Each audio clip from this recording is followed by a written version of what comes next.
We are live.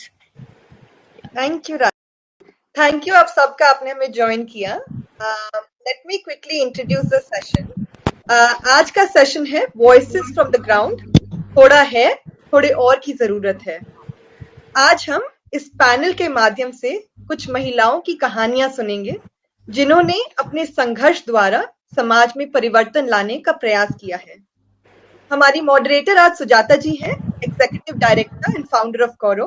Sujata ji मैं आपको introduce करना चाहूंगी और उसके बाद आप शुरू कर सकती हैं। Thank you. Sujata has been actively involved in women's empowerment for over 3 decades. The empowerment of grassroots women in urban and rural contexts has been core to Sujata's work.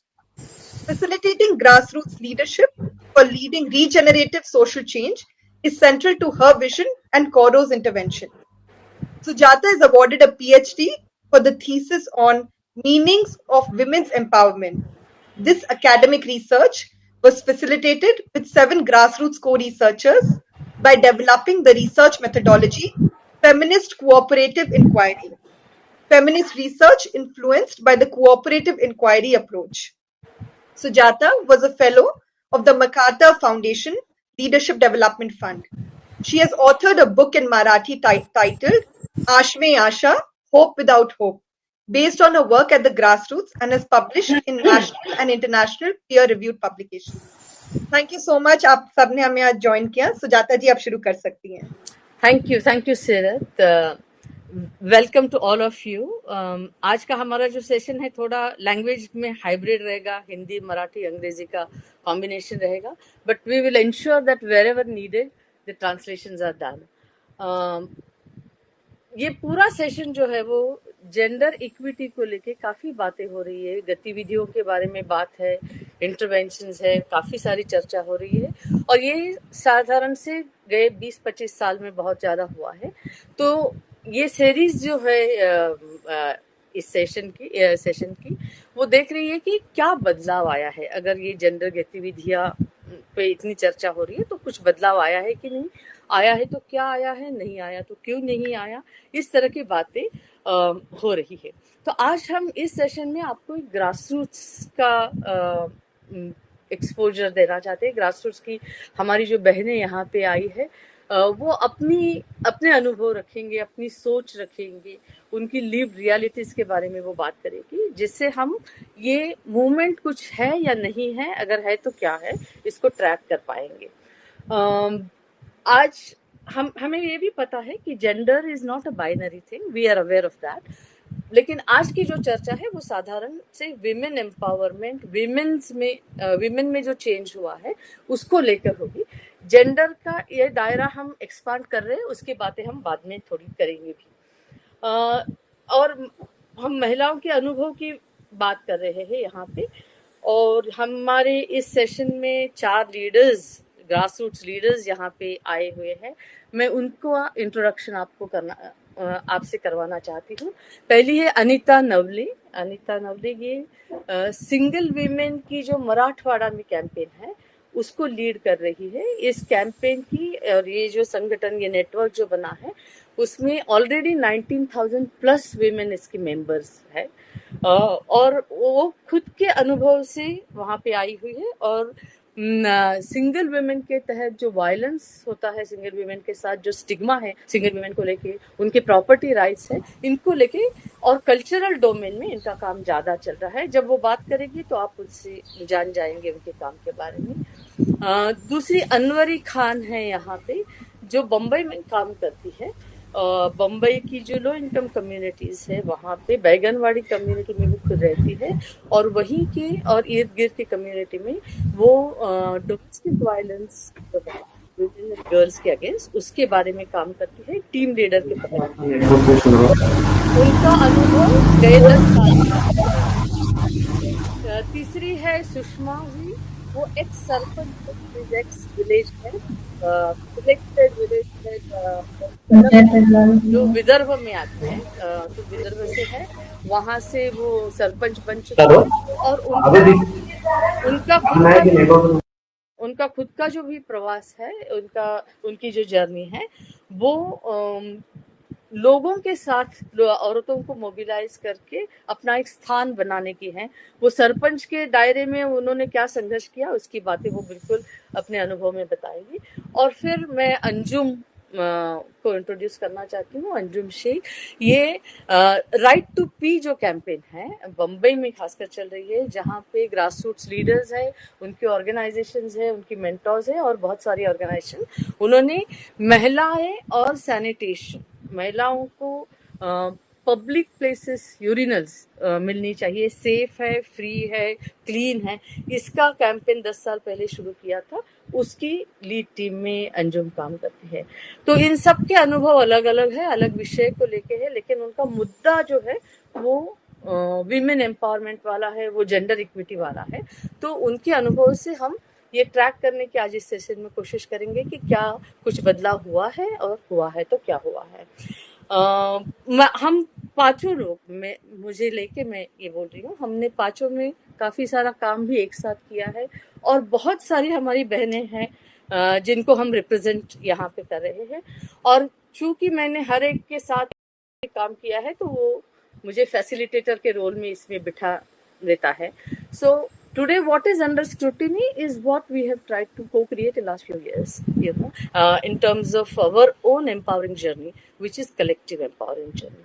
Thanks. I think with this introduction actually we'll track down whether any aspects of gender equality, the deliberations that we had for so many years, the concepts, the interventions, etc., change anything at the ground, on the ground, at the grassroots. मैं 3-4 सवाल अभी, हम सब अभी ये थोड़ी गप्पे मारने की कोशिश करेंगे और इन जो हम कॉन्वर्सेशन करेंगे, जो गप्पे लड़ाएंगे, उसमें हमारे अनुभवों को लेके ये करेंगे। तो एक्चुअली इस सेशन को शुरू करने में मेरे दिमाग में एक प्रश्न आ रहा है कि और मैं चाहती हूँ कि आप सब बताएं ताकि हम एक स्टेज सेट करें कि किस तरह की जेंडर को लेके किस तरह की धारणाएं समाज में हैं।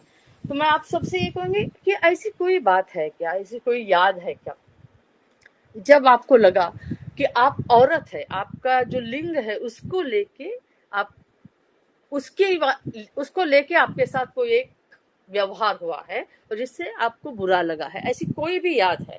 और आपकी जीवन की किसी भी दौर में, जरूरी नहीं कि अभी के दौर में, बचपन की हो या जब आप यंग एज में थे तब हो या जब आप काम कर रहे हो तब हो, किसी में ऐसा है क्या, ये मैं बताना चाहती हूँ। तो पहले मैं एक्चुअली अनीता जी आपसे पूछना चाहूंगी कि आप कुछ इस पे प्रकाश डाल सकते हैं क्या, कुछ बात कर सकते हैं क्या? अनीता, आप म्यूट पे है।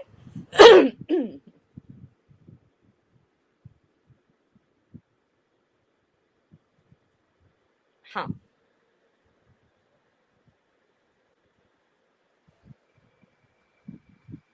हाँ, actually informality is core to this session, क्योंकि बड़े बड़े रिमोट एरिया में हमारी बहनें वहां पे बैठी हैं बोलने के लिए और उनको सपोर्ट, टेक्निकल सपोर्ट देने वाले कुछ लोग भी वहां पे मौजूद हैं। अच्छा, जब तक अनीता जी का टेक्निकल प्रॉब्लम सॉल्व हो जाता, अनवरी, क्या मैं आपसे पूछ सकती हूँ कि कोई आपकी याद है, कोई बात आप बताना चाहेंगे इसके बारे में?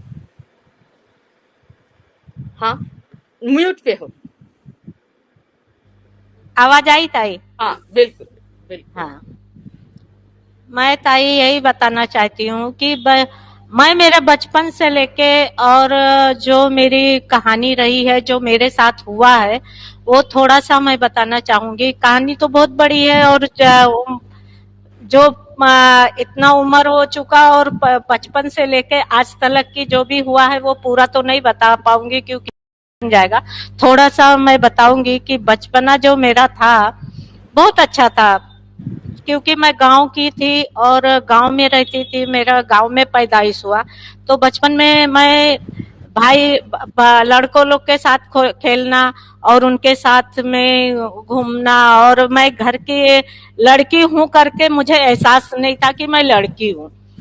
तो जब थोड़ा सा दिखने में भी मैं अच्छे दिखती थी, तो मेरे घर में जो मेरा बचपन छीना गया, स्कूल नहीं ताई था, स्कूल दूर था, तो लड़की है करके स्कूल इतनी दूर कहाँ जाएंगे, पढ़ाई नहीं था मेरा। और मैं वहां से बहुत दूर मेरे भाई मेरे बहन जो थे बम्बई में, मेरे भाई लोग रहते थे, मैं 5 भाई थे और हम 4 बहनें थे।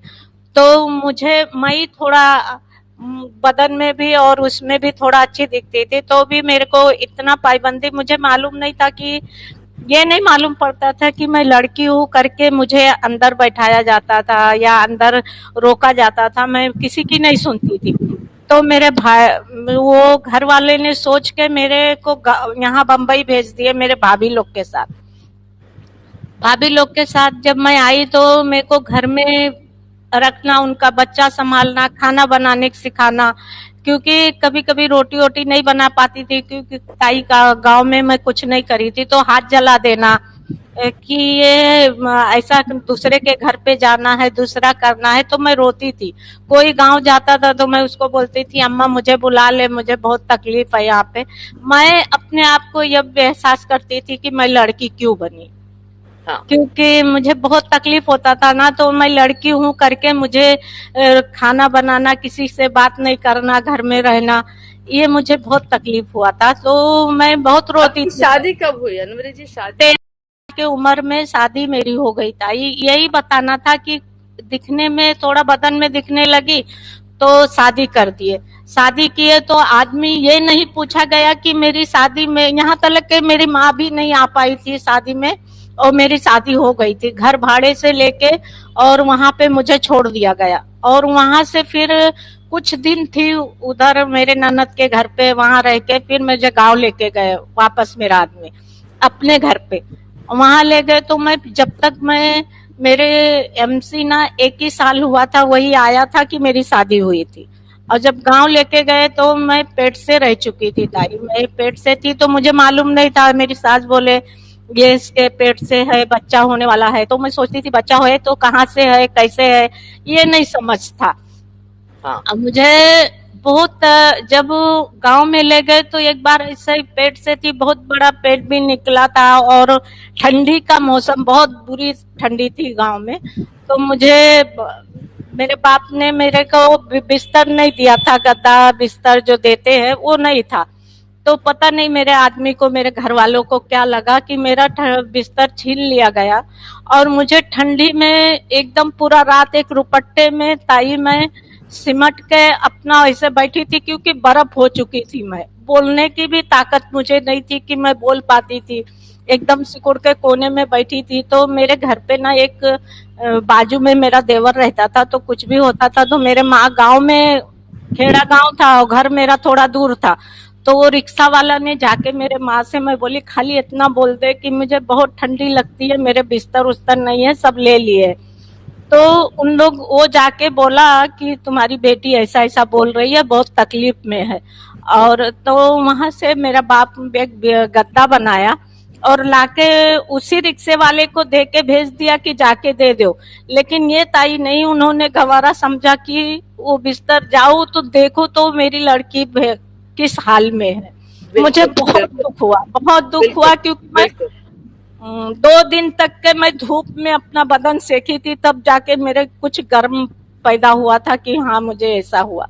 बहुत दुख हुआ था कि मैं औरत क्यों बनी, बिल्कुल, ऐसा मुझे बिल्कुल, दिक्कत हुआ। बिल्कुल, बिल्कुल, बिल्कुल, बिल्कुल अनवरी जी। आपके जो अनुभव है, मुझे लगता है जो भी सुनने वाले हैं उनको पता चलेगा कि किस तरह से लड़की को देखा जाता है, और किस तरह से माँ बाप सोचते हैं कि जब शादी हो गई तो उसमें हमें दखल अंदाजी नहीं देनी चाहिए, उसके बारे में नहीं सोचना चाहिए। इसी मुद्दे को लेके मैं, अनीता जी, आप अगर आपका टेक्निकल प्रॉब्लम सॉल्व हो गया तो मैं आपको बिल्कुल पूछना चाहूंगी यही सवाल कि कोई ऐसी याद है, कोई जी अनीता? नमस्कार.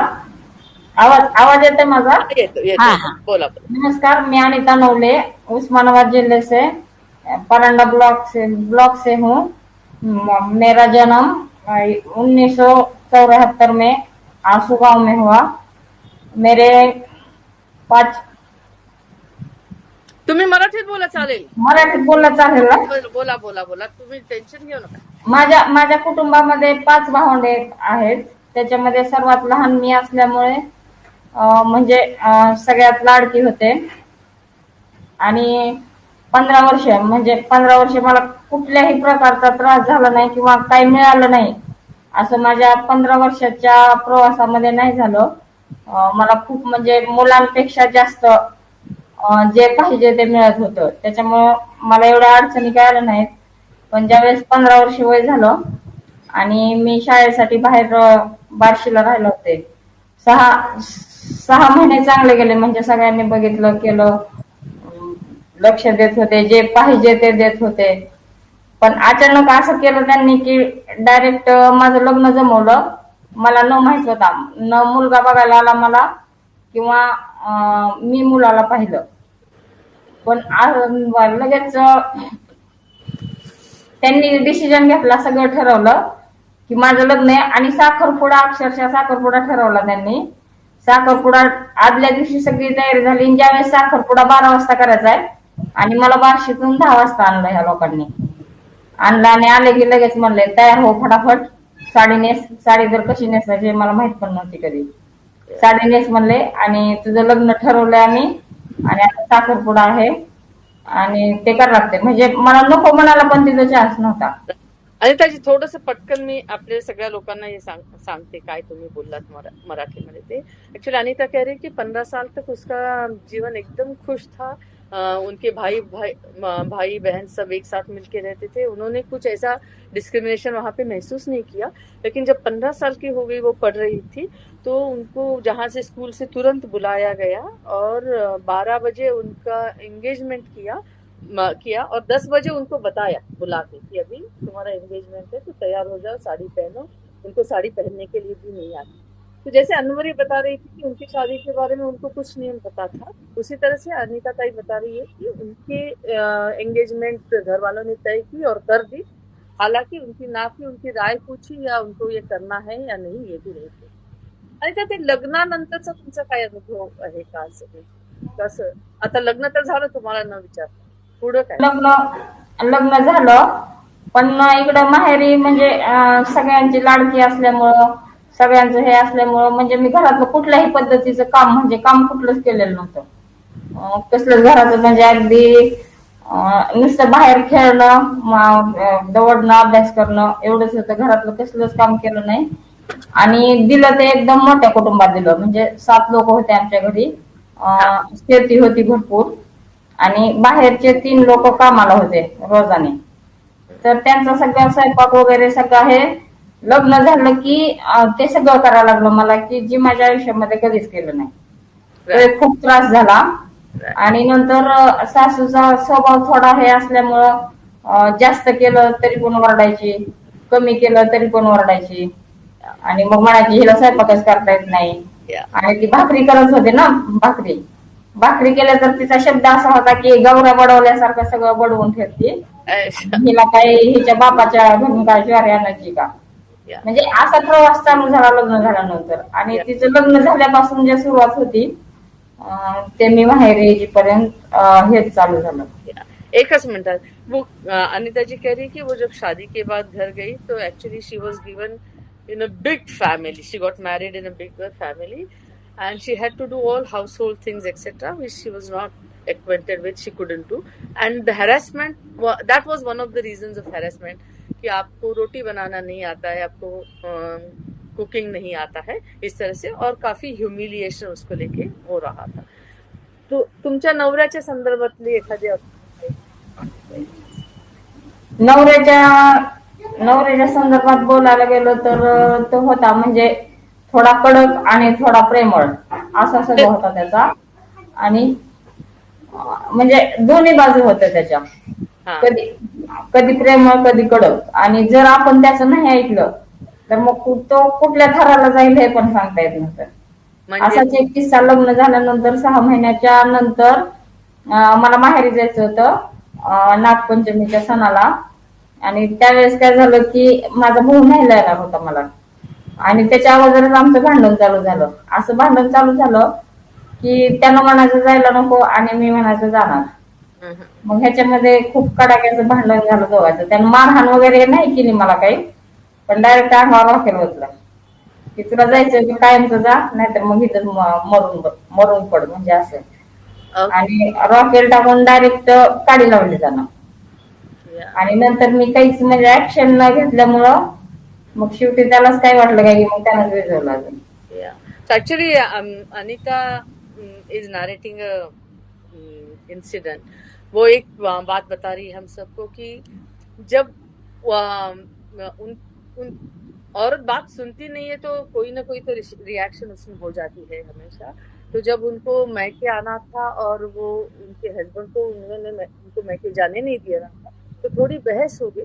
लेकिन इसका एंड ये हो गया कि एक्चुअली उनके हस्बैंड ने थोड़ा केरोसिन उनके ऊपर डाला और दिया सलाई से आग लगाई, और उन्होंने कुछ प्रतिकार नहीं किया इन्होंने, तो फिर बाद में उन्होंने खुद उसको आग को बुझाया। लेकिन दैट वॉज हिज रिस्पॉन्स कि तुम सुनती नहीं हो, तो वो रिस्पॉन्स था। थँक्यू अनिताजी, तुम्ही एक पट इथे उभं केला की कशा पद्धतीच्या आयुष्यामधलं तुम्ही गेलेला।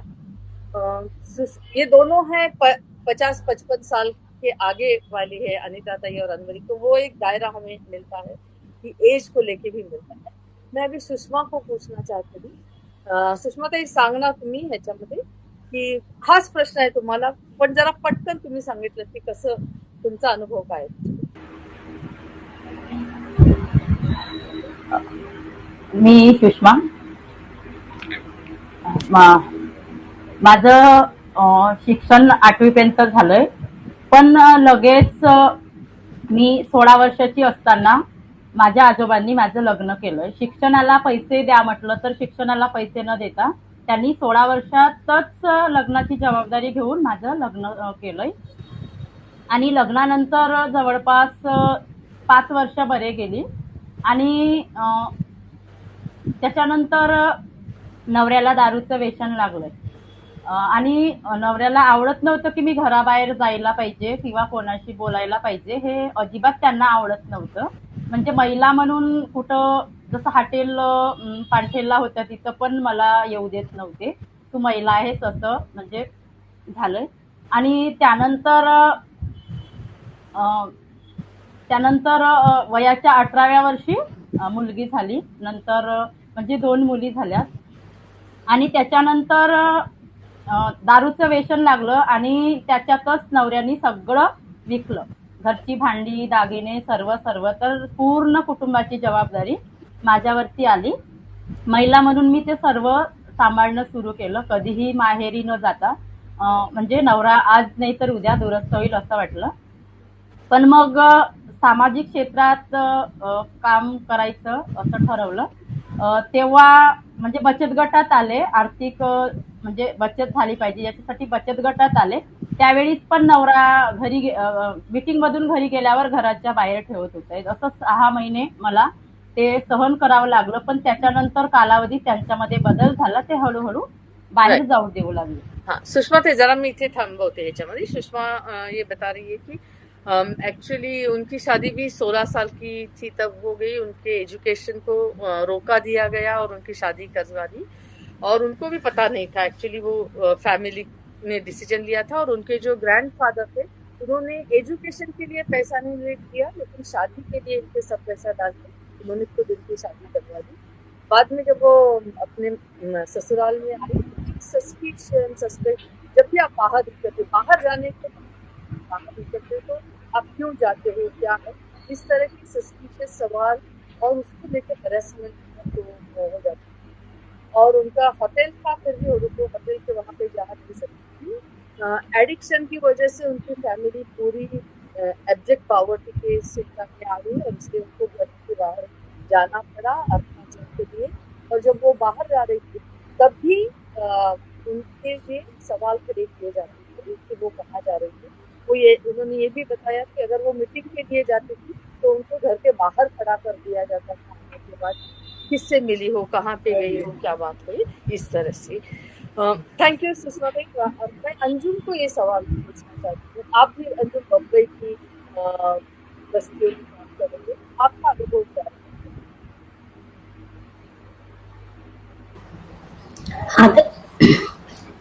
हाँ मेरा बचपन तो बहुत ही अच्छी तरीके से, मतलब घर में 4 भाई 4 बहन, हम लोग ऐसे लोग रहते थे। और घर में मेरा जो घर का माहौल था वो बहुत ही, मतलब सभी लोग घर में जो थे मौलाना की पढ़ाई की, मतलब हर चीज को रोकना टोकना, मतलब हर चीज ऐसे था।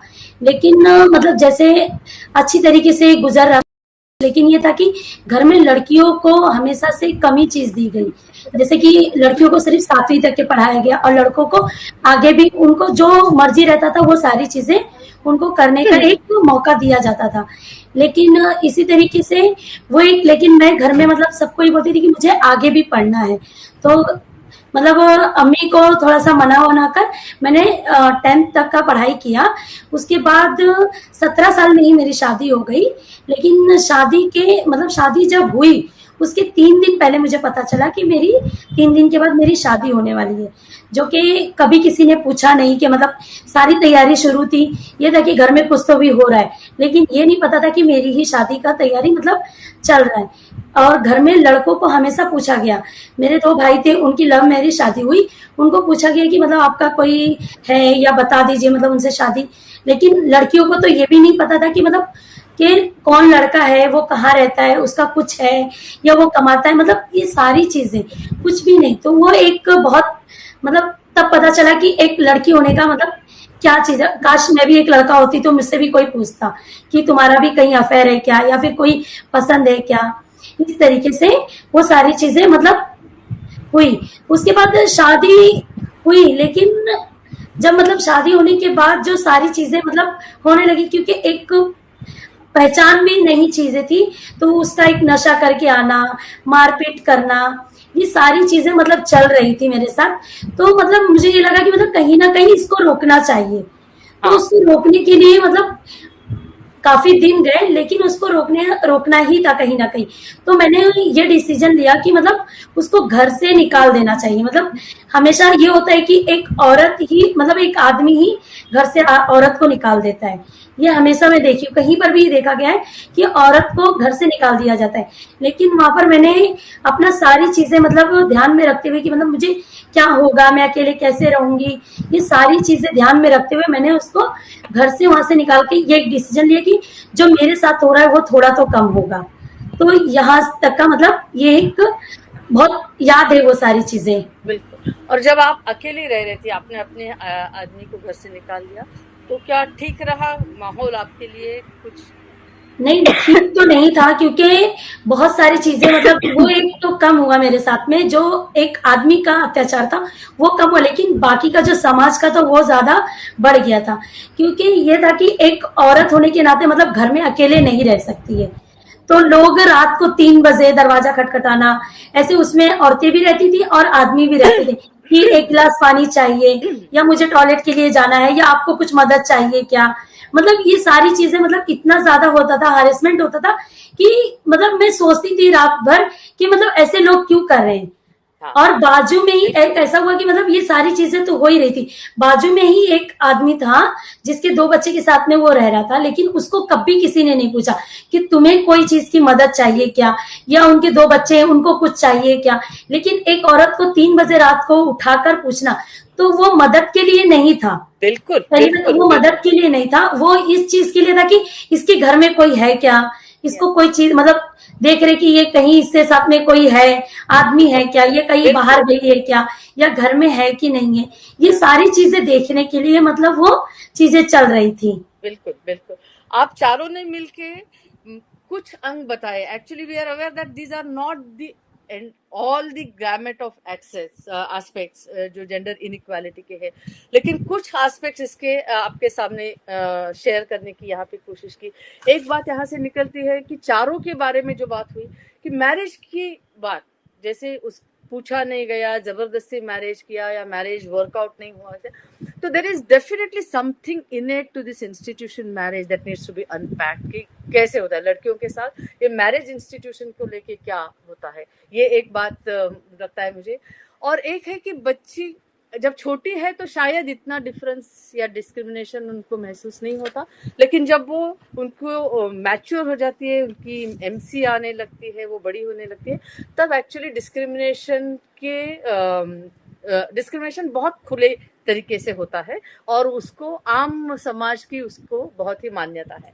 और एक ये भी देखा हमने इसमें कि जब औरत सुनती नहीं है, सबको सुनने वाली औरत पसंद है, जो टॉलरेंट है, सबमिसिव है, वो पसंद है। जब औरत क्वेश्चन करने लगती है, कुछ पूछने लगती है, तो उसे सजा दी जाती है अगर आप सुन नहीं रहे। वो चाहे सजा अनवरी को जैसे बम्बई में भेजा एज अ पनिशमेंट वो है, या अनीता ने बताया कि रॉकेल की बात उन्होंने की, या किसी और सस्पिशियस है तो आपको बाहर घर के खड़ा कर दिया। तो ये जो बातें, या अकेली औरत का रहना जो समाज में मान्यता है नहीं जिसको, वो अगर अंजुम करती है तो रात को 2 बजे दरवाजा खटखटा के आपको कुछ मदद चाहिए क्या पूछा।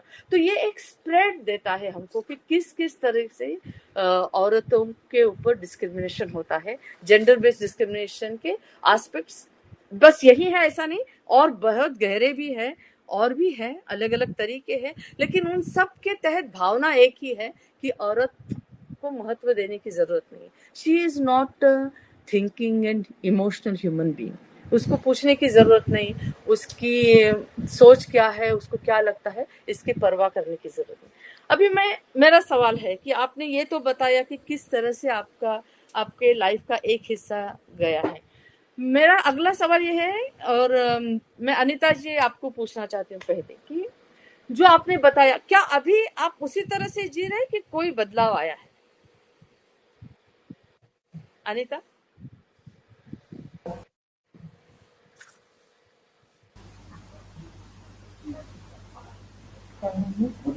अच्छा, हा, माझ्यामध्ये खूपच बदल झाला आता.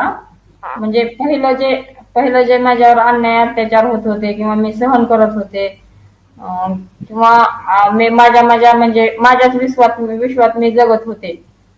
पण आता माझ्या म्हणजे सगळंच बदललंय आणि मी माझ्या पद्धतीनं मला जसं पाहिजे असं मी राहते. आणि ते काय उदाहरण देऊ शकता तुम्ही? कुणाचं प्रेशर वगैरे काही नाही, किंवा मी पण स्वतः प्रेशर घेत नाही, आणि मी स्वतः कमवते. कुटुंब प्रमुख म्हणून काम करते मी कुटुंब प्रमुख म्हणजे वयाच्या 22व्या वर्षापासून माझ्यावर जिम्मेदारी आली की मी कुटुंब प्रमुखाचं काम करावं, कारण घरात कमवणारं कोण नव्हतं. मुलं लहान होती आणि त्यांच्या उदरनिर्वाहासाठी मला काहीतरी करणं हे गरजेचं होतं. राइट त्यावेळेस. आणि अनीता जी बता रही है कि जब वो 22 साल की थी तब से उनको पूरी फैमिली का जिम्मा करना ये पड़ा। उनके पति गुजर गए तो उनके ऊपर जिम्मेदारी भी आ गई। एक विधवा की जिंदगी बिताने का और एक दायरा है जिसको उसने सहा था अनीता ने, लेकिन वो कहती है अभी मुझे कोई प्रेशर नहीं, अभी मुझे कोई डर नहीं लगता है, अभी मैं काफी बदल गई हूँ, एक कुटुंब प्रमुख के नाते मैं अपना घर चला रही हूँ। अनीता जी, मैं आपसे पूछना चाहती थी कि जब आप बात कर रही थी तो एक कल्चरल एस्पेक्ट की बात आपने की, जैसे आपकी एक याद आप बता रहे थे कि जब भी आपके पति चले गए तो एक विधवा को जिस तरह से समाज दिखाता है उसका भान आपको आ गया, तो लोगों का आपके प्रति बर्ताव करने का तरीका बदला, तो उसको लेके आपने हमें कुछ याद बताई थी जब हम बात कर रहे थे। क्या आप उससे शेयर करना चाहेंगे? जैसे कोई त्योहार मनाते थे बाकी की औरत, जसं मी 1994ला माझ्या पतीचं निधन झालं आणि नंतर मी माहेरी राहायला आले. मग माहेरच्या महिला पण सगळ्या आपल्याच असतात ना, म्हणजे सासरपेक्षा माहेरी जास्त आपल्याला सिक्युरिटी आहे असं वाटतं. पण ज्यावेळेस आपण प्रत्यक्ष तिथं माहेरी जातो राहतो, पण असे अनुभव येतात की ज्या महिला आहेत त्या पण एक विधवा म्हणून आपल्याला दुय्यम स्थान देतात. जसं की आता त्योहार आहेत, रक्षाबंधन आहे, रक्षाबंधनला भावाला तो तिलक लावायचा नाही, राखी बांधायची नाही, का तर विधवा आहे ते अशुभ लक्षण आहे, तिनं ते करायचं नाही, रक्षाबंधनचा त्योहार करायचा नाही, परत संक्रांतीचा त्योहार करायचा नाही, वटसावित्रीचा त्योहार करायचा नाही. हे असं विधवा झाल्यानंतर जे म्हणजे आपल्यावर बिंबवलंय किंवा आपल्याला ते ठरवलं की तू विधवाईस बाई, तू काहीच करायचं नाही, एका कोपऱ्यात बसायचं, खायचं आणि गप राहायचं, कोणाला प्रश्न पण नाही विचारायचे. म्हणजे हे विधवाच्या बाबतीत समाजाची मानसिकता आहे. आणि त्याच्यानुसार मी पण राहत होते, कारण ज्यावेळेस सण असायचे त्यावेळेस 3-3 दिवस मी शेतात जाऊन थांबले. हा प्रत्येक सणा दिवशी की माझ्या शेतात जाऊन मी दिवसभर, म्हणजे माझं तोंड कुणाला नाही दिसलं पाहिजे. मी शिकलेली होते, मला सगळं कळत होतं, पण ते त्यांच्या समोर गेलं की मला वाटायचं हे सगळे नटत्यात थटत्यात, सगळं त्यांना पाहिजे तसं करतात, मग मीच का नाही करू शकत. राईट. म्हणजे हे मला सहन होत नव्हतं आणि मी सगळ्यांना चुकून अक्षरशः 3-3 दिवस उपाशी राहत होते. मी खात पण नव्हते काही. लोकांनी खा म्हणून आग्रह केला तरी पण मी नाही जेवले कधी. मी फक्त हे सांगते आणि माझा पुढचा तुम्हाला प्रश्न असा है कि आता तुम्ही ते बदललंय की नहीं आता. तो अनीता एक बात बता रही है कि जब भी विधवा जो औरत है उसको एक बैड ओमेन माना जाता है, किसी भी कल्चरल सेलिब्रेशन में उसको शामिल नहीं किया जाता. तो वो बताती थी कि जब वो अपने मैके में रहती थी, ससुराल छोड़ के, जब उनके पति गुजर गए, तो उसके बाद में जब भी कोई त्योहार आता था तो सब औरतें एक साथ आती थी, बिंदी लगाती थी, चूड़ियां डालती थी, बहुत हंसी खुशी से मनाती थी. तो उनको बहुत बुरा भी लगता था, लेकिन उनका डेयरिंग नहीं था कि उन सबके साथ कुछ कहे, उनके साथ बात करे.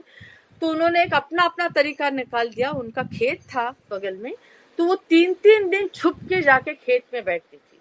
एक तो डर भी था और एक तो उनकी दिल की जो भावनाएं थी, आकांक्षाएं थी, वो पूरी नहीं होने का दुख भी था.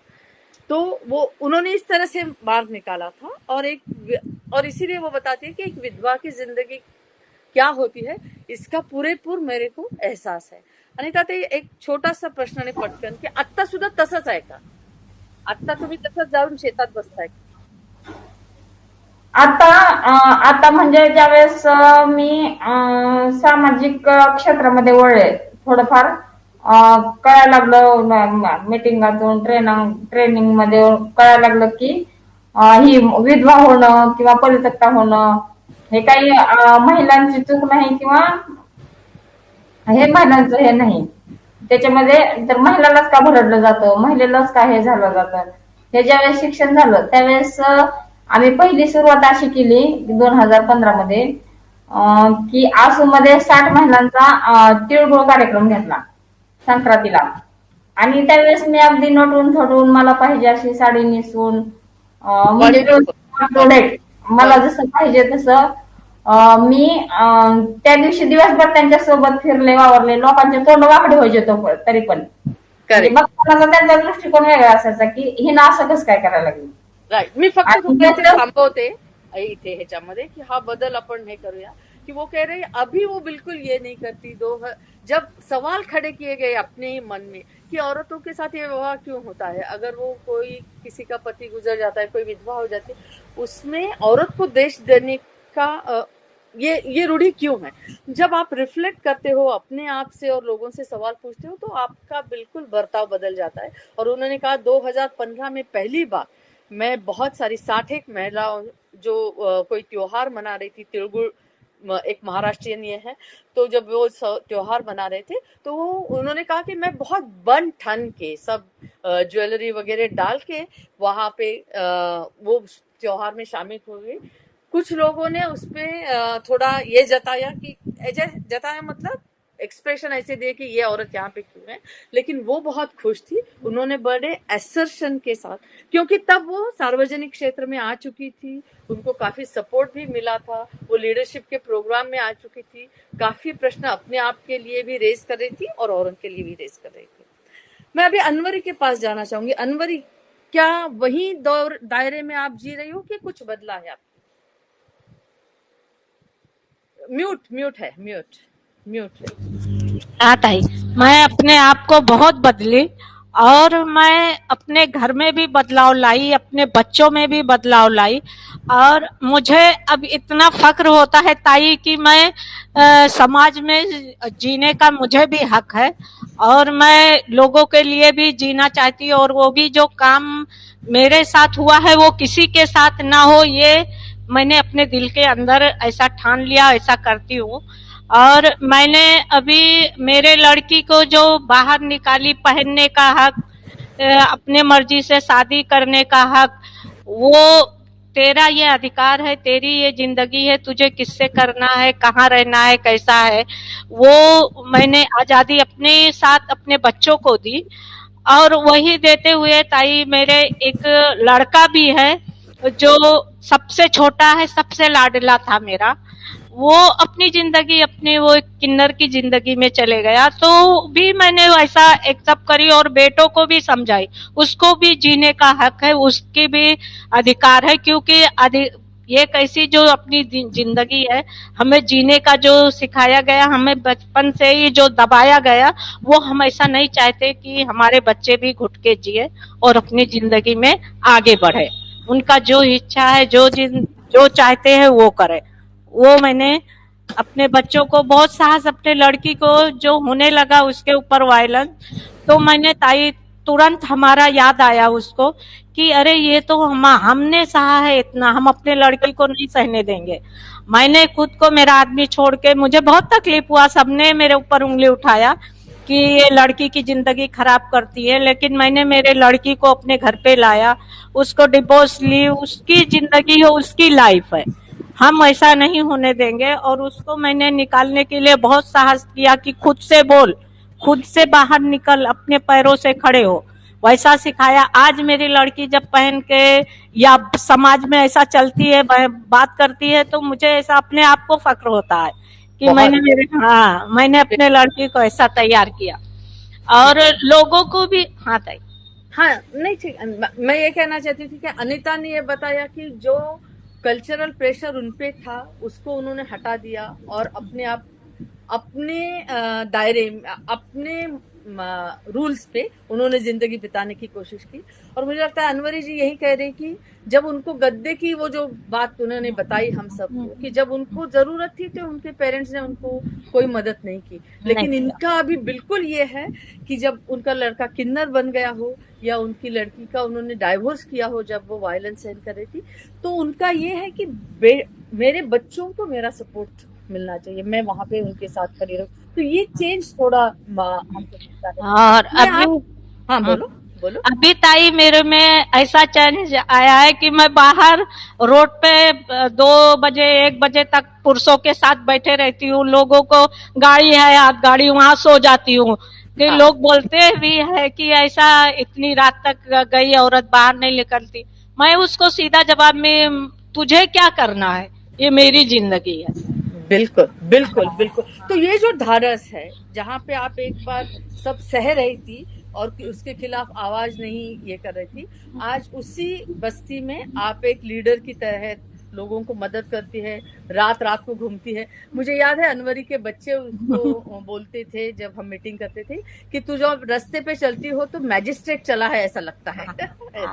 तो और वो थैली लेके घूमती थी, फिर पर्स लेके घूमने लगी, बाल छोटा करके, बाल में ऊपर कांटा लगा के, साड़ी ब्लाउज पहन के, पिन लगा के चलती। और ताई एक बात ये भी है कि मेरा बहन का लड़का किसी ने मेरा फोटो खींच के बाहर उसको भेज दिया था उसके दोस्त को, तो उसने वहां मेरी फोटो देख रहा था तो मुझे कॉल किया कि आप इतने अच्छे लग रहे हैं, पुरुषों के बीच में बैठ के बात करते हैं, कि बहुत उन लोग को खुशी मिली थी। बिल्कुल बिल्कुल बिल्कुल। तो ये अभी आप सबसे मेरा एक सवाल ये है कि क्या ये बदलाव सिर्फ आप में है और या आपके फैमिली के जो लोग हैं, या और भी लोगों तक ये इस तरह का बदलाव आप देखते हो, आपने उसे फैलाने की कोशिश की है? सुषमा काय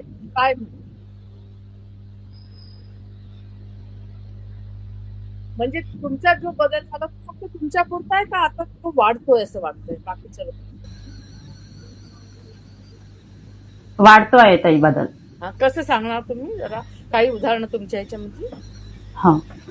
मी जेव्हा सामाजिक क्षेत्रात काम करायला निघाले तेव्हा म्हणजे दुसऱ्यासोबत जेव्हा फिरायला लागत होता सायकलने दुसऱ्या पुरुषासोबत, त्यावेळेस अनेक आरोप आले. नवऱ्याला पण सांगत होते की तुझी पत्नी म्हणजे एवढी सुंदर असताना दुसऱ्या पुरुषासोबत फिरवताय, म्हणजे असं म्हणजे आरोप पण होते लोकांचे. आणि नवऱ्याला कसं भडकवायचं हे सुरुवातीला केलंय. पण म्हणजे नवऱ्यात थोडं बदल झालं, त्याच्यामुळे त्यांनी समजून घेतलं का हे शिक्षणाचा भाग आहे. आणि त्यानंतर ग्रामपंचायतमध्ये म्हणजे निवडणुका आल्या ग्रामपंचायत, हाँ हाँ त्याच्यामध्ये महिला ओबीसी राखीव असल्यामुळे जी म्हणजे पुरुषीय डोक्याने त्यांनी उभं केलं की ही महिला ऐकू शकते आणि म्हणजे आम्ही सांगितलेलं करायला पाहिजे. पण हे झालंय की मला फेलोशिप आणि सगळं याच्यामधून लिडरशिप मधून कळालं की सरपंच आपण झालो आणि निर्णय पण आपण घ्यायला पाहिजे. जे म्हणजे गावाच्या हक्काचे असतात ते सगळं आपण घ्यायला पाहिजे. ज्यावेळेस निर्णय घ्यायला लागले त्यावेळेस लोकांमध्ये म्हणजे पुरुषांमध्ये असं झालंय की हे निर्णय घ्यायला लागले. त्याच्यामध्ये अयोग्य निवडणूक म्हणून कोर्टात केस टाकली, म्हणजे अडचणी निर्माण केल्या. करेक्ट. आणि तरी पण मी न घाबरता म्हणजे सगळं म्हणजे कायदेशीर अभ्यास सर्व करून मी आपण स्वतः कसं निर्णय घ्यायचं हे निर्णय घेत गेले. आणि जरा है सांगू ह्याच्यामध्ये सुषमा का कहना ये है कि जब वो काम कर रही थी, औरतों के साथ भी काम कर रही थी, लेकिन इतनी असर्टिव नहीं थी, अपनी ख्याल इतनी ज्यादा सामने नहीं रख रही थी, तब उन्हीं के विलेज के लोगों ने उसको सरपंच भी बना दिया कि अच्छा काम करती हो, क्योंकि वो महिला ओबीसी सरपंच की जगह थी तो उनको ये कर दिया. लेकिन वो कहती है कि जब मुझे पता चला सरपंच की मैंने निर्णय लेने हैं, मैंने ये सोचना है, और उन्होंने काफी अभ्यास किया पंचायत सिस्टम का वगैरह, और कुछ अपने अपने निर्णय पर अमल किया, तो तभी लोगों को ऐसे लगा कि अभी ये ज्यादा होशियार हो गई है तो अभी इसको आगे ज्यादा बढ़ने नहीं देना चाहिए. तो एक विरोध का डायनामिक्स वहां पे चला, वो ये बता रही है. तो सुषमा जी, आपकी जो बाकी की महिलाएं हैं गांव की, जब आप सरपंच बनी, जब आप उनके साथ काम कर, तो उनका व्यवहार कैसे था? वो आपके साथ आ रही थी, नहीं आ रही थी, उनको उनमें कुछ बदलाव आया, नहीं आया, क्या? सुरुवातीला सरपंच झाले तेव्हा म्हणजे मलाच कमी माहित होतं ग्रामपंचायतचं, त्याच्यामुळे महिलांना तर माहीतच नव्हतं. म्हणजे ग्रामपंचायतला जायचं आणि ग्रामपंचायतच्या पहिल्या पायरीवर पण कधी महिला चढल्या नव्हत्या. म्हणजे ग्रामसभा म्हणजे काय, महिला ग्रामसभा का, हे माहीतच नव्हतं. जेव्हा मी सरपंच झाली तेव्हा हळूहळू महिलांना महिला ग्रामसभा आणि ग्रामसभेत महिलांचा सहभाग आणि बिलकुल. उपस्थिती वाढवायला सुरुवात केली. तेव्हा महिलांना समजले की ग्रामपंचायत ही आपली आहे. Very good. आणि त्या तिथे बोलायला लागले, जायला लागले सभेमध्ये. आणि दुसरं काही समजा अत्याचार, महिलांवरच्या अत्याचाराचा मुद्दा आहे, त्याच्यामध्ये काय फरक झालाय तुमच्या?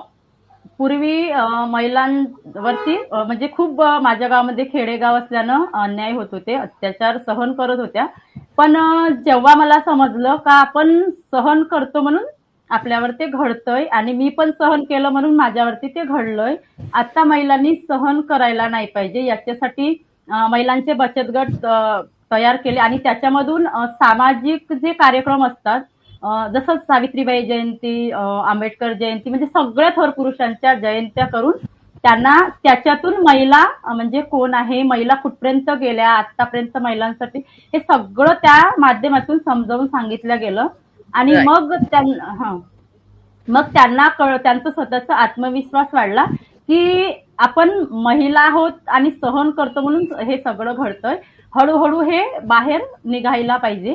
आणि आता जे म्हणजे अन्याय अत्याचार होतात तर ते आता म्हणजे सहजासहजी होत नाही. राइट. दो बातें बताती है सुषमा जी कि एक तो ग्राम सभा जो है, जो बहुत ही स्टैट्यूटरी डेमोक्रेटिक लास्ट यूनिट है, उसमें महिलाओं का सहभाग बहुत बढ़ गया जब से ये सरपंच बनी और इन्होंने महिलाओं के साथ काम किया, और महिलाएं ग्राम सभा में अपनी आवाज उठा रही है, अपनी डिसीजन मेकिंग में वहां पे शामिल हो रहे, ये एक बदलाव उन्होंने बताया.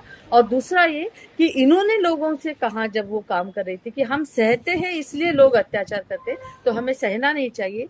ये बात महिलाओं तक बहुत अच्छी तरह से पहुंची, और अभी उनके ऊपर फैमिली के तहत होने वाले अत्याचार के खिलाफ भी महिलाएं बात कर रही है, आवाज उठा रही है, मदद मांग रही है. तो ये एक बदलाव इसमें आया है.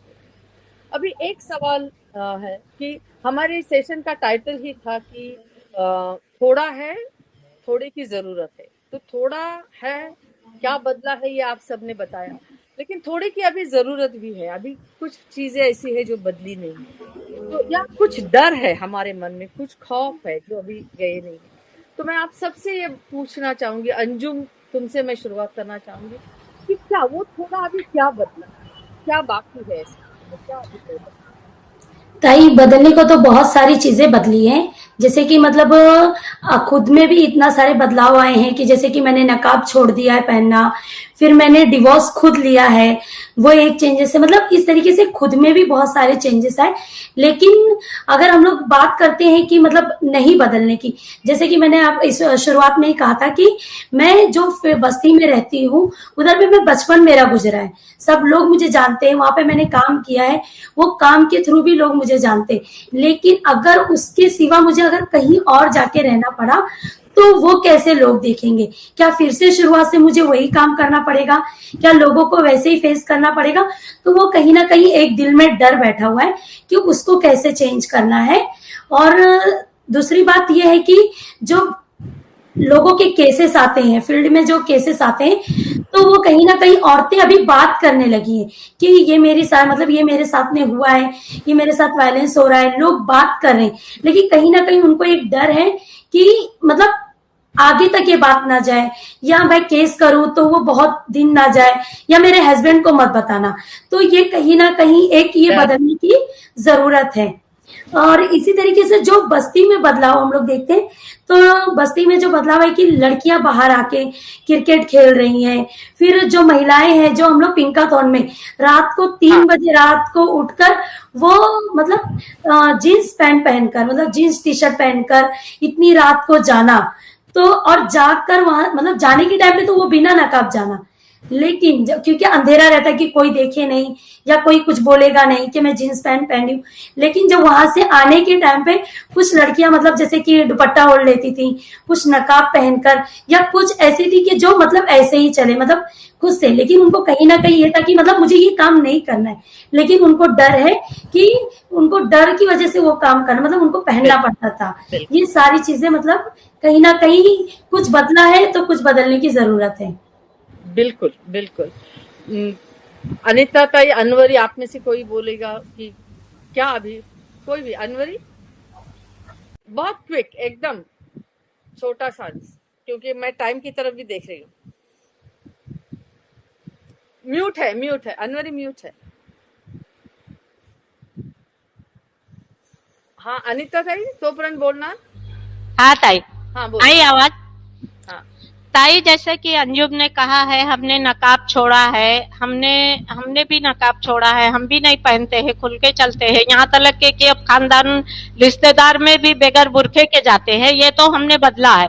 लेकिन लोगों में जो समाज का डर बैठा हुआ है, वो कहीं ना कहीं थोड़ा तो उनको डर है कि समाज क्या कहेगी, और जो समाज के तरफ देखने का नजरिया है उनकी, क्योंकि औरतें कुर्बानी देती हैं, औरतें उनके लंबी उम्र के लिए रोजा रखेंगी उनके, उसके लिए, तो ये भी कुछ कहीं तलक के अभी है। और हम सोचते जहां तलक की हमारी नहीं पहुंच हुई है, वहां हम जाके वो अपनी सोच रखे और उनमें बदलने की कोशिश करे, और वो इंशाल्लाह होएगा। बिल्कुल, ये इरादा है। अनिता, अनिता काय? हा, मला असं म्हणायचंय हा की आपण ज्यावेळेस समाजामध्ये वावरतो, समाजामध्ये काम करतो, आता एकल महिलांसोबत आपलं बऱ्यापैकी काम चालू आहे, तर त्याच्यामध्ये असे वरवरचे बदल खूप झालेले आहेत. म्हणजे शैक्षणिकच्या बाबतीत बोललं तर महिलांनी पुन्हा म्हणजे नंतर शिक्षण घ्यायला चालू केलेलं आहे. कौटुंबिक हिंसाचाराच्या संदर्भात आपण संरक्षण समितीच्या मार्फत त्यांच्या केसेस सोडवण्याचा प्रयत्न करत आहोत. सांस्कृतिक बदल झालेले आहेत म्हणजे अक्षरशः महिला मैदानी खेळ पण खेळायला चालू केले त्यांनी. आणि हे एक उदाहरण मी सांगते की मला लहानपणी म्हणजे आवड होती की कबड्डी, खो खो म्हणजे मैदानी खेळ खेळण्याची आवड होती. पण लग्न झाल्यापासून ही इच्छा माझी सगळी अपूर्ण राहिली होती आणि मला काहीच करता येत नव्हतं. पण आता ज्यावेळेस कळलं की सांस्कृतिक बदल हा कसा असायला पाहिजे आणि आपण महिला म्हणून काय करायला पाहिजे, तर काही दिवस म्हणजे 8-10 दिवस आम्ही ते पंचमीच्या ह्याचा खेळ खेळतो. त्याच्यामध्ये 5-6 दिवस मी महिलांना रोज म्हणायचे आपण कबड्डी खेळू, आपण कबड्डी खेळू.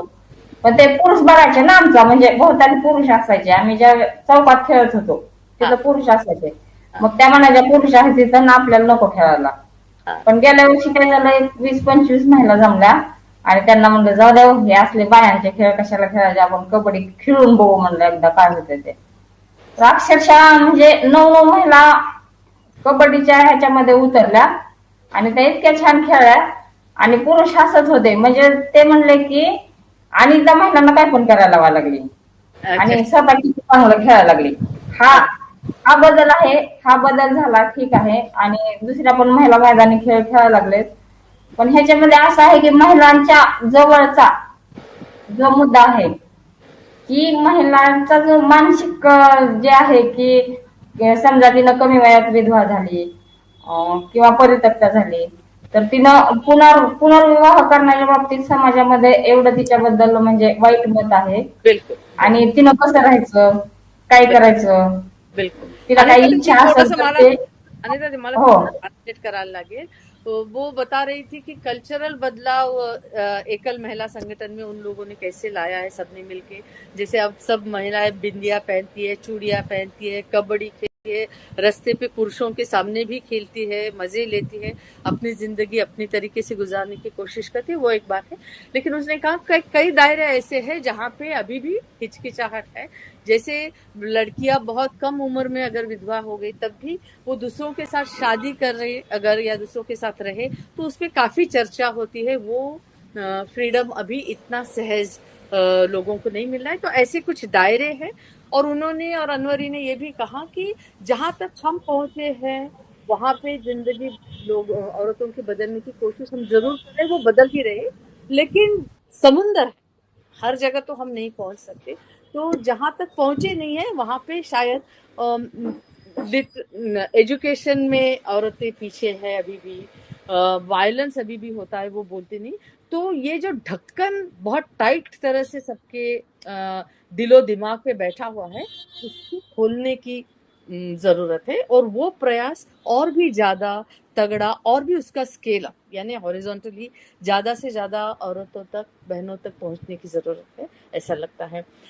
बहुत बहुत बहुत धन्यवाद, क्योंकि आप सब लोगों ने मिलके एक दायरा तैयार किया कि क्या था, क्या क्या बदल रहा है. ऑफ कोर्स अभी 1 घंटे में सब जो बातें बदली हुई है वो तो हम बता नहीं सकते. और बहुत मजेदार किस्से इन सबके सामने हैं, इनके दिमाग में है, वो सब बता नहीं सकते. लेकिन एक स्केच हमें मिला कि कहाँ थे, कहाँ से बदलाव हुआ है, क्यों बदलाव हुआ है. क्योंकि इनके जैसे लीडर उनके अपने अपने गांव में, अपने अपने कम्युनिटी में जो बहुत पैशनेट है, जो बहुत कमिटेड है, जो रिफ्लेक्टिव है, और वो खुद बाकी की औरतों का सपोर्ट भी बन रहे हैं और सबके चेंज के लिए एक सपोर्ट सिस्टम भी तैयार कर रहे हैं. तो ऐसे लीडर्स की शायद जरूरत है, इसके बारे में भी हमें सोचना चाहिए. तो ये एक प्रयास है कि ग्रास रूट्स पे जेंडर को लेके मूवमेंट क्या हो रही है ये आप सबके साथ शेयर करने का. सीरत, मैं actually I will hand it over to you for comments, questions, reflections, whatever. Thank you Sujata ji. Before we end 2 questions हैं, अगर आप लेना चाहेंगे उनको, जो Q&A में है. एक है आप सब में इतना बड़ा बदलाव करने की हिम्मत कैसे आई? हाँ, बिल्कुल. कोई भी आप में से बताइए. मैं बोलूं ताई? हाँ अनवरी, हाँ बोलो, चलो. मैं बोलती हूँ हिम्मत अपने अंदर से आया, जो हमने अंदर दबा के रखा था वो जब हमें रास्ता मिला तो हमें वो रोक नहीं सके. हम अपने आप को, हमने अपने हिम्मत से बाहर आया और हम आगे बढ़ते गए. ताई यही था जो अपने अंदर था, लेकिन हमें रास्ता कोई नहीं मिल रहा था कि हम निकले कहाँ से. तो रास्ता क्या था? रास्ता ये था कि मीटिंग औरतों का भी होता है, औरत लोग जहाँ थे औरत लोग का मीटिंग होता है, वहाँ सुनवाई होता है. मैं ये नहीं पता था कि औरत का भी होता है. मुझे एक फेलोशिप मिला था और फेलोशिप के जरिए से हमने बहुत कुछ सीखा था और वही सीख के हम बहुत आगे गए, क्योंकि जो अंदर से अपनी वो जो लीडरशिप निकलती है वो अंदर से बदलाव निकला। बिल्कुल बिल्कुल बिल्कुल बिल्कुल। Seerat, second question. Thank you second Anuri, question, hello thank you Anuri ji. हाँ जी, सेकंड क्वेश्चन है hello how important is, Sushma ji आ रही हैं क्या? हाँ how important. How important is inclusion of men in improving gender equality? हाँ, From their experience, what has helped change the mindset of men and society? ये कहते हैं कि औरतों के प्रश्नों को सुलझाने में मर्दों का सहभाग कितना जरूरी है, ऐसा आपको लगता है? जरूरी है क्या? और कुछ चेंज उसमें बदलाव आते हैं? हाँ ताई। अनवरी, कोई और भी बोलता है? हाँ ताई। हाँ सुषमा, हा थोडी हाँ महिलांमध्ये म्हणजे बदल घडवण्यासाठी पुरुषांचा पण तेवढीच म्हणजे आपल्याला म्हणजे मदतीची गरज आहे. हाँ गरज कारण आहे. की पुरुष जेव्हा समजून घेतील महिला आणि पुरुष म्हणजे स्त्री आणि पुरुष समान अधिकार आहे आणि तेव्हाच म्हणजे घराघरातून बदल होईल. ओके, सुषमा कह रही है कि बहुत जरूरी है महिलाओं का पुरुषों का सहभाग, क्योंकि जब वो ही बदलेंगे तो घर घर में औरतों की एम्पावरमेंट हो जाएगी, औरतों को बदलने का प्रयास होगा। अनवरी आप बताइए। सॉरी मैंने आपको interrupt किया, लेकिन बहुत क्विक, हमारे हाँ पास खत्म। हाँ ताई। पुरुषों को अभी जो हमारा काम चालू है ताई फैमिली के साथ, क्योंकि फैमिली में हर एक कोई रहता है, तो जो पुरुष है वो हम उनको जोड़ेंगे। वायलेंस का जड़ वही है, क्योंकि वही जो कुछ करेंगे, जब वही बदलेंगे तभी पूरा बदलेगा और पूरी घर उनकी चलेगी। अभी हम फैमिली के साथ काम करते हैं, जहाँ लड़की लड़का पुरुष महिला सब एक साथ रहते हैं, तो वो सोच जो हमारी अभी है वो पुरुष को ही बदलने का काम चालू है और वही हम बदल रहे हैं और काफी तादाद से पुरुष हमारे साथ में है। और अभी बदल रहे और कि नहीं रहे? अभी वो बदल भी रहे हैं। अपना केस, अपना खुद की अनुभव वो लोग रख के हमारे ऊपर भी केस होता है, ऐसा है, खाली महिलाओं का नहीं है, हमको भी है ऐसा। हमारे साथ सभासद भी बनते हैं, वो मीटिंग भी रखे है ताई, मीटिंग भी खुद लगाते हैं, आओ हमारे सब पे ऐसा बात करो, क्योंकि हम औरत है जो तुम्हारे लिए करते हैं। अभी हमारी हमारी अगर डेट हो गया या हम मर गए तो पुरुष तुरंत शादी कर लेते, और महिला अगर महिला का अगर वैसा पुरुष का हुआ तो महिलाएं नहीं करती है। तो ऐसा क्यों होता है, ये हम लोग से सवाल करते हैं कि औरतों का भी हक है, उनकी भी अधिकार है, क्योंकि उनको समझो, जो कि समझते नहीं हो कि वो भी कुछ कहना चाहती है, वो भी कुछ सुनना चाहती है, वो हमारे चलता है। बहुत काफी तादाद से अभी हमारे साथ पुरुष जुड़े हैं। बिल्कुल। जस्ट टू एंड की बहुत पुरुषों के साथ भी सभी जगह बहुत काम चल रहा है और पुरुषों का रिस्पांस बहुत अच्छा भी आ रहा है। मिलजुल के एक साथ सोचना वो एक जर्नी है। हर कोई एकदम झटके से बदलता नहीं, हमें पता है। तो वो एक जर्नी है जहाँ पे हम बिल्कुल उनके साथ को ट्रैवल करने की भी कोशिश करें। हॅलो, येस ताई मला बोलायचं जरा. हाँ अनिता, पुरुषांचा सहभाग, आपण जे म्हणतो पुरुषांचा सहभाग, हाँ ज्यावेळेस आम्ही 2012 पासून शेती व ग्रामीण विकास संशोधन मंडळाच्या वतीनं एकल महिलांसोबत म्हणजे विधवा परित्यक्ता महिलांचं नाव होतं त्यावेळेस आम्ही थोड्याफार प्रमाणात चालू केलं होतं. पण तिथं पुरुषांचा खूप विरोध होत होता आणि नंतर मग त्यांना सोबत घेऊन आपण काम केलं, ते थोडं थोडं बदललं. पण आता जे पुरुषांचं पहिली जी मानसिकता होती आपल्याबद्दलची किंवा त्यांना त्यांचे जे समज होते, 2012चे समज आणि आजचे समज, आणि त्याच्यामध्ये कालचं उदाहरण आहे. काल मी घरी गावामध्ये गेले होते तर गावामध्ये सरपंच हे करणार, आपल्याला वेळ कमी आहे. हो, तर गावातले सरपंच आणि एक माणूस दोघ जण बसलेले होते. तर ते म्हणले की म्हणजे एकल महिला संघटनेची लिडरशिप एवढी वाढली की हिनं 150 लोकांचा मोर्चा काढला. पण तोच दुसरा माणूस असा म्हणला की पुरुष 1,500 जमले तरी त्यांचा काय फायदा नाही. पण महिला जर दोनच जमत असतील हाँ तर ते 1,500 लोकांच्या पेक्षा जास्त काम महिला करू शकतात आणि लोक महिलांना घाबरून त्यांचं काम पट करणं होतं. ही एक समाजामध्ये आता म्हणजे मानसिकता लोकांची तयार झाली आणि ते महिला काहीही करू शकतात. या म्हणजे अनिता ज्यांनी बता रही है कि संघटन उभं करून हे चालू केलं त्यावेळेस आता महिला पुरुषाचं आपल्याकडे बघण्याचा हा दृष्टिकोन झाला. बिल्कुल अनिता बता रही है कि पहले पुरुषों का काफी विरोध था एकल महिला संगठन के लिए, अलग अलग तरीके से इन्होंने विरोध प्रदर्शित भी किया, लेकिन अभी वो विरोध कम होते दिखाई दे रहा है और पुरुषों को भी ऐसे लग रहा है कि 1,500 पुरुष एक जगह है और 150 महिलाएं इतनी ही पावरफुल है, तो महिलाएं ज्यादा पावरफुली काम कर रही है, इसका रिकग्निशन पुरुष भी कर रहे हैं. पता ही एक इससे ही जोड़कर बोल रही मैं कि जैसे कि मतलब हर जगह पे हमें ये दिखाई देता है कि मतलब पॉलिटिकल जो होते हैं वो सबसे ज्यादा पुरुष उसमें सहभागी बहुत ज्यादा उनका सपोर्ट होता है क्योंकि उनको एक पावर चाहिए रहता है.